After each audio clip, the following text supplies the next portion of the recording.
I did not trust my own appetite. I didn't trust my ability to judge how much I ate based on my appetite.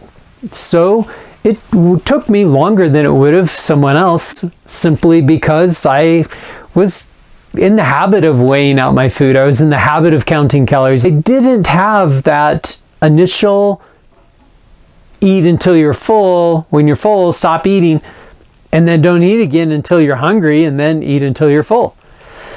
Interestingly, with all the things that I've been doing, changing from 3 meals a day, changed to 2 meals a day, now I'm changing to 1 meal a day, and as I'm discovering the ways that my body's working, as I'm discovering how different foods respond, as I'm dialing in to different strategies that work good, and then other things that I'm decreasing, like I've stopped doing butter and temporarily set bacon to the side simply so that I could narrow down to just the ruminant animals and eggs. I'm confident that in about a year's time, my answer to how should a person do carnivore will be: eat when you're hungry, and when you're full, stop eating. And don't eat again until you're hungry, and then eat until you're full. That will be my final arrival of the best recommendation possible. I'm making these videos as I go, specifically because I know that my final conclusion will be, yeah, just eat when you're hungry. And when you're full, stop eating, and don't eat again until you're hungry again. That will be where I will arrive. I'm making these videos along the way so that you get to see some of the lessons learned, some of the experiences that I have along the way, and how that process of getting to the simple basics, I'm offering my experience to show that if you find that it's a little more challenging to do the basics, you're not alone. There are a lot of us that have to work through our own beliefs from the past, our own history of habits, our own conception of how things should be. As I'm working through these, I can tell that I'm growing, I'm becoming healthier, and it's becoming much simpler. And I'm appreciating that. It's valuable. As I'm at 4 days of fasting, the thought that I want to talk about right now, fat adaptation has 2 hidden secrets that I believe are really important to every human on the planet. The first is being fat adapted allows energy to be more consistent and not have the spikes and the dips that happen when there's a sugar rush and then an insulin rush followed by a sugar drop. And then the next source of energy is waiting for the next meal. That means that energy levels are spiking and dropping every couple of hours. And if a person's eating every 4 hours with snacks in between, that cycle is creating unstable energy, and it's dependent on the next meal. By eating fat adapted, energy levels are consistent and smooth. If a person skips a meal or days worth of meals, the consistent energy available with fat adaptation is drawing from the fat on the last meal right up until that meal is all consumed by the body. And then your body is capable of tapping into fat reserves stored within your body effortlessly, seamlessly. There's not a pause, there's not a wait, there's not a, oh, we're going to have to change gears and shift into using fat energy from the body. That doesn't happen with fat adaptation. It's effortless for the body. It's seamless, it's quick, and not noticeable to myself.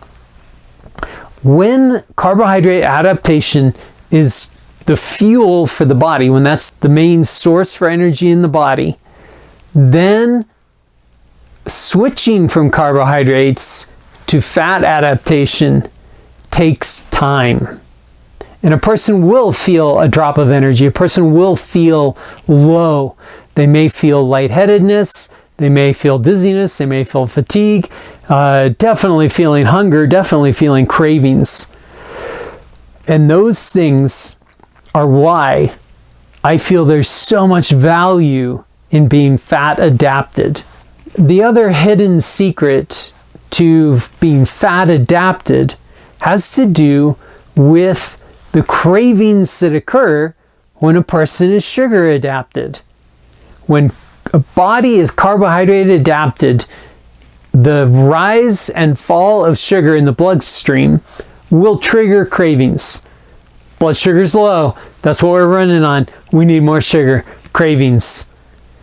If the microbiome is adapted to carbohydrate energy from the foods that a person's eating, the microbiome, which creates chemicals that it sends up the vagus nerve to the brain, the microbiome will create chemicals that are neurotransmitters that create cravings for sugar. The microbiome are saying, feed us more of what we're used to, which being sugar adapted would be sugar foods. When fat adapted, those cravings do not exist. Fat adapted does not have the level of cravings.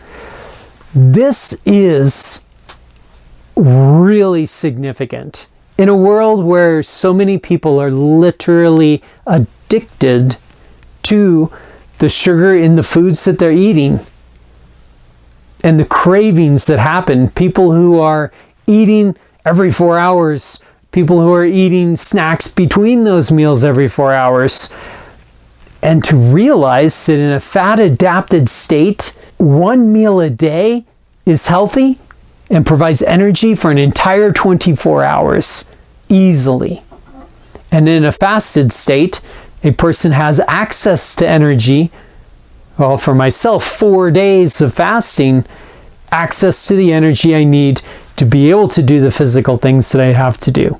The consistent energy levels and the lack of cravings, I believe, are two vitally important reasons that a person would look into being fat adapted. In conclusion, fat adaptation is working for me very well. Very pleased with energy levels, very pleased with the lack of cravings. I'm very pleased to be able to fast and have the energy that I need to go about my daily activities. This video is an encouragement for those who are considering trying out the carnivore way of eating and perhaps see how your body responds to being fat adapted and to having the animal foods as your source of energy.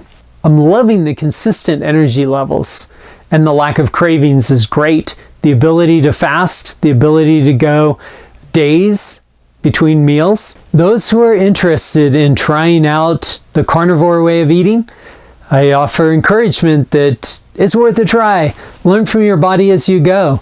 Be willing to let the process make changes in how your body's adapted to fats versus sugars and see what the results do for you. And if you're on the journey, leave a comment in the comments below and share with me how the journey of being fat adapted is doing for your body and for your health. Thanks for tuning in and listening on this video, and I look forward to seeing you on the next video.